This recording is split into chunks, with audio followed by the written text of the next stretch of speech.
بسم اللہ الرحمن الرحیم نحمده ونصلی ونسلم علی رسولہ الکریم اما بعد فاعوذ باللہ من الشیطان الرجیم بسم اللہ الرحمن الرحیم ومن یقنت منکن للہ ورسولہ وتعمل صالحا نؤتها اجرها مرتین واعتدنا لها رزقا کریما صدق اللہ مولانا العظیم۔ 22ویں سپارے کے شروع میں سورۃ الاحزاب کا کچھ حصہ ہے، اور سورۃ الاحزاب میں ابتدا میں تو رسومات جاہلیت کا خاتمہ تھا۔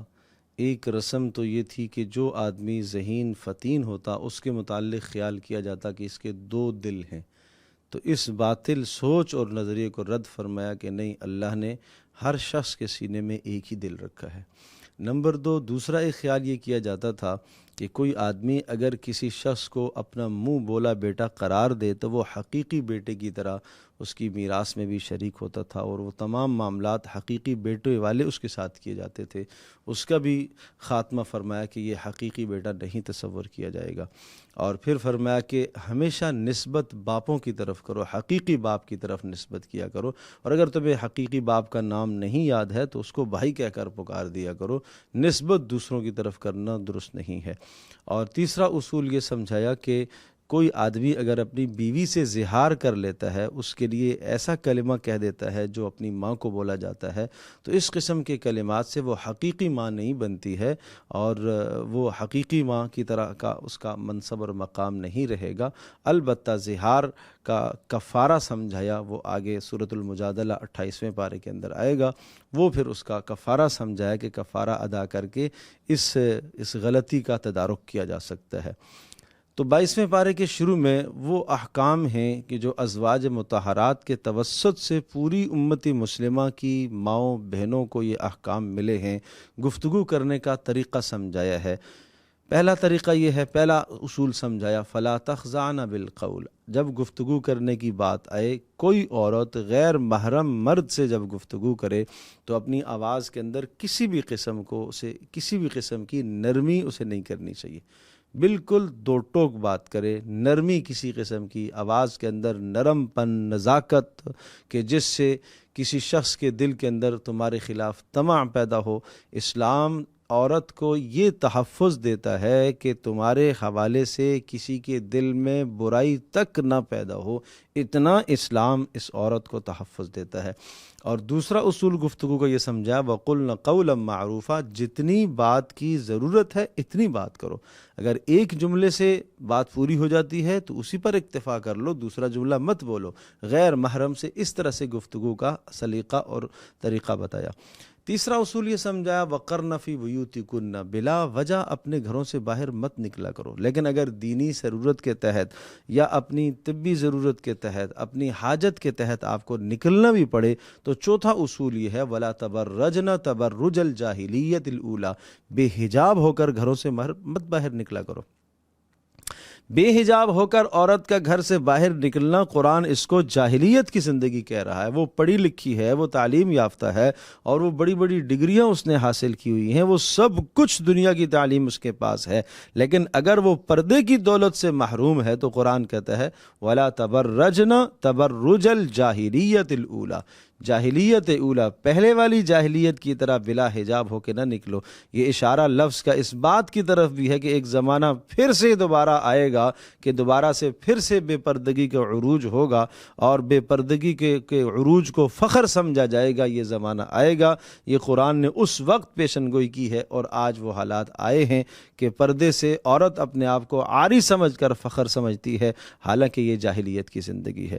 اور 5واں اصول سمجھا، وَأَقِمْنَ الصَّلَاةَ، نماز بڑی بنیاد ہے۔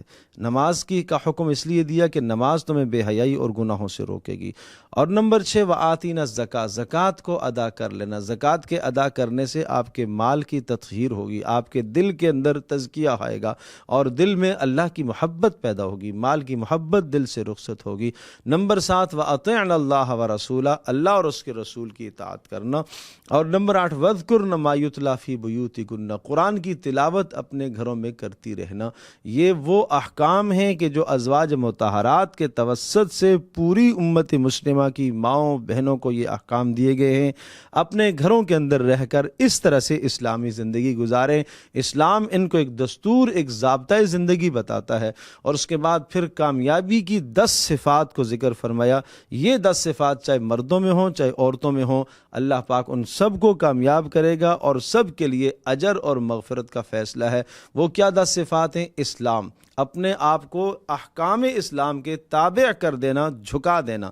نمبر 3، دل کے اندر ایمان کی پختگی، راسخ العقیدہ ہونا۔ نمبر 3، اللہ کے سامنے جھک جانا، قنوت، تواضع، عاجزی، انکساری اختیار کرنا۔ اور نمبر 4، صدق، زبان پر جو بات دل میں جو عقیدہ ہے اسی کے مطابق زبان بھی ہو، اسی کے مطابق آدمی کا عمل بھی ہو۔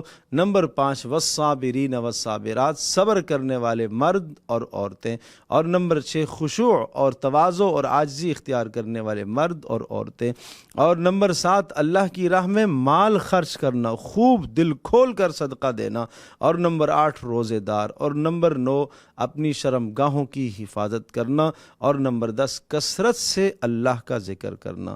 یہ ایسے الفاظ ہیں کہ اس میں مردوں کو بھی شامل کیا، عورتوں کو بھی شامل کیا، یعنی اسلام لانے والے مرد، اسلام لانے والی عورتیں، ایمان والے مرد، ایمان والی عورتیں، ساتھ ساتھ عورتوں کو بھی ساتھ ذکر کیا۔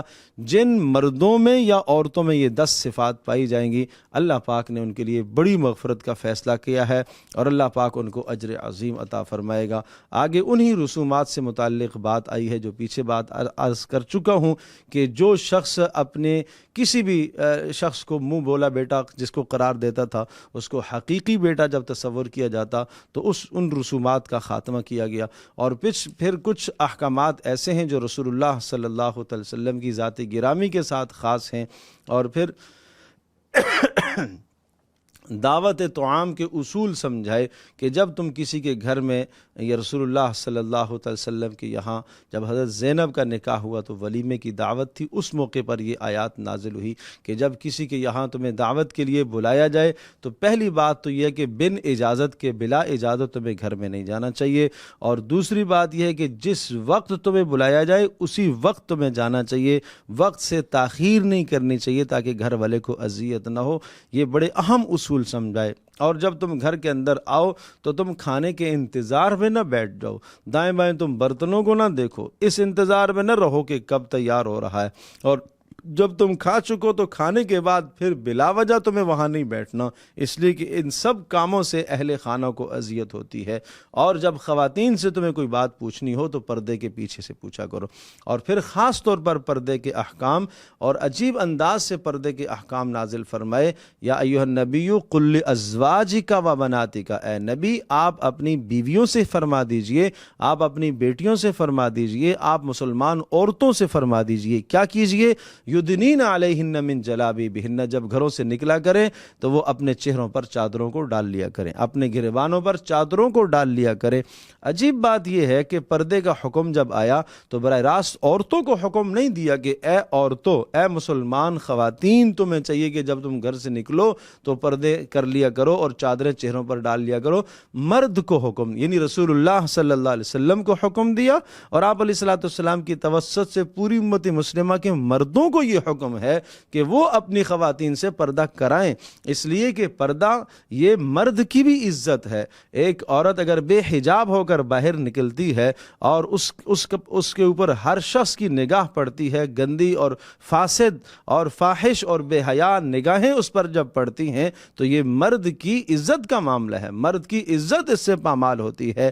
ظاہر سی بات ہے کہ ایک نیک بھائی اور ایک حیادار بھائی اس کو برداشت نہیں کرتا کہ اس کی بہن کی طرف کوئی دیکھے، اور ایک باحیا شوہر اس بات کا گوارہ نہیں کرتا کہ اس کی بیوی کی طرف کوئی بری نگاہ سے دیکھے۔ اسی طرح سے ایک باحیا بیٹا اس بات کا تصور نہیں کرتا کہ اس کی ماں کی طرف کوئی بری نگاہ سے دیکھے۔ تو اس لیے پردہ گویا کہ مردوں کی بھی ضرورت ہے کہ مرد اس چیز کو، اس اللہ کے حکم کو اپنے گھر کے اندر لاگو کریں اور اس پر پابندی کرائیں۔ یہ مردوں کی بھی عزت ہے۔ نیک فطرت والے اور پاک فطرت والے مردوں مردوں کا یہی شیوا ہوا کرتا ہے، وہ اپنے گھروں کے اندر بے حیائی کو برداشت نہیں کرتے۔ صاف صاف حدیث کے اندر آیا ہے کہ وہ شخص جنت کی خوشبو تک بھی نہیں سونگھ سکتا کہ جو گھر کے اندر بے حیائی کو برداشت کرتا ہو۔ اللہ پاک ہمارے گھروں کی حفاظت فرمائے، اور پھر امانت عظیم جو قرآن اور اللہ کے احکام، یہ وہ امانت ہے جس کو پہاڑوں پر پیش کیا گیا، زمینوں پر اور آسمانوں پر سب نے اٹھانے سے انکار کیا، لیکن انسان نے اس عظیم بوجھ کو اٹھایا ہے۔ اس کے بعد سورہ سبا ہے، اور سورہ سبا کا مضمون وہ دنیا اور آخرت دونوں جہانوں میں ناشکری کی سزا کیا ہے۔ پوری صورت اسی مضمون پر چلتی ہے کہ ناشکری کا نتیجہ بد دنیا میں یہ ہے کہ نعمت چھن جاتی ہے، اور آخرت میں اس ناشکری کا نتیجہ یہ ہوگا کہ اللہ تبارک و تعالیٰ سخت سزا دے گا اور اللہ کی طرف سے عذاب کے فیصلے ہوں گے۔ اور ساتھ ساتھ یہاں شرک کا خاتمہ کیا گیا ہے۔ عام طور پر مشرکین عرب میں 4 قسم کے شرک پائے جاتے تھے۔ جہاں بھی قرآن شرک کی تردید کرتا ہے تو یہ 4 باتیں بنیادی طور پر گویا کہ اصول شرک جن کو کہا جا سکتا ہے کہ شرک کی یہ بنیادیں تھیں جن پر مشرکین اپنے مشرکانہ عقائد اور نظریات کی بنیادوں کو کھڑا کرتے تھے، وہ 4 باتیں تھیں۔ ایک نظریہ تو یہ پایا جاتا تھا کہ اللہ، یہ تو طے بات تھی کہ سب کچھ آسمان و زمین، ساری کائنات، ہمیں انسانوں کو، حیوانوں کو، سب کو بنایا کس نے ہے؟ اللہ نے۔ یہ کوئی یہ نہیں کہتا تھا کہ نہیں بنایا کسی اور نے ہے، سب یہ کہتے تھے بنایا تو اللہ نے ہے۔ پھر کیا ہوا؟ شرک کہاں سے آیا؟ شرک یہ ہوتا تھا کہ بنایا تو اللہ نے ہے، البتہ اللہ پاک نے اپنے خاص مقرب بندوں کو بعض چیزوں کا مالک قرار دیا ہے۔ ایک نظریہ یہ تھا کہ جن سے اللہ کو محبت ہو گئی، اللہ نے ان کو مالک قرار دیا۔ دوسرا نظریہ یہ تھا کہ نہیں، اللہ نے مالک نہیں قرار دیا ہے، مالک اللہ بھی ہے، اللہ نے ان کو اپنے ساتھ شریک ٹھہرا لیا ہے، وہ گویا کہ اللہ کے ساتھ شراکت دار ہے، اس چیز کے اندر آدھی ملکیت اللہ کی ہے اور آدھی ملکیت فلاں کی ہے، فلاں مقرب کی ہے۔ پہلا نظریہ یہ تھا کہ نہیں، اللہ نے اس کو مکمل اختیار کلی دے دیا، مکمل اللہ نے مالک بنا دیا۔ تیسرا نظریہ یہ تھا کہ نہیں، یہ دونوں باتیں نہیں ہیں، مسئلہ یہ ہے کہ جس طرح سے دنیا کے اندر کوئی حکومت کرتا ہے اس کو معاون اور مددگار کی ضرورت ہوتی ہے، اس طرح سے اللہ تبارک تعالیٰ نے ان کو اپنا مددگار بنایا ہوا تھا۔ اور چوتھا نظریہ یہ تھا کہ ان تینوں باتوں میں سے کچھ بھی نہیں ہے، بلکہ یہ لوگ سفارشی ہیں، یہ مقرب جو ہیں اللہ کے، چاہے ملائکہ ہوں، چاہے رسل ہوں، چاہے اور کوئی ہوں، یہ اللہ کے ہاں سفارشی ہوں اور جو چاہیں اللہ سے منوا سکتے ہیں۔ تو ان چاروں نظریات کو یہاں رد کیا، لا یملکون مثقال ذرہ، نہیں، کوئی بھی اللہ کے ساتھ، اللہ نے کسی کو مالک نہیں بنایا۔ نمبر 2، اللہ کے ساتھ کوئی شراکت دار نہیں ہے۔ نمبر 3، اللہ کا کوئی معین اور مددگار بھی نہیں ہے۔ اور نمبر 4، کوئی ایسا جبرن سفارشی نہیں ہے جو اللہ سے زبردستی جو چاہے منوا سکے، ایسا نہیں ہے۔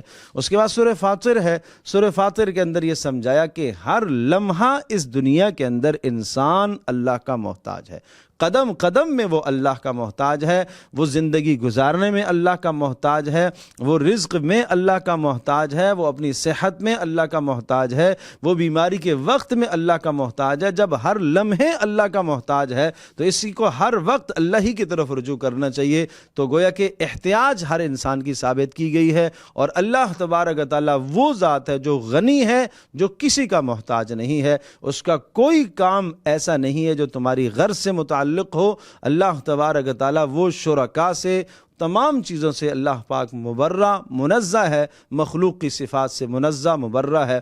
اور اس کے بعد سورہ یاسین، یہ بھی مکی سورہ مبارکہ ہے۔ اس میں بنیادی طور پر 4 مضامین جو پورے قرآن کا مضمون ہے، توحید، رسالت، آخرت، کتاب، توحید، رسالت، آخرت، کتاب، یہ 4 مضامین بہت مدلل انداز سے سورہ یاسین میں ذکر کیے گئے ہیں۔ اسی لیے سورہ یاسین کو قرآن مجید کا قلب بھی کہا جاتا ہے، دل بھی کہا جاتا ہے، اصل الاصول کہا جاتا ہے، خلاصہ بھی کہا جاتا ہے، کہ جو 4 مضامین قرآن جا بجا بیان کرتا ہے، ان 4 مضامین کو یہاں مدلل انداز سے ذکر کیا گیا ہے۔ اللہ تبارک تعالی ہم سب کے لیے سمجھنا عمل کرنا آسان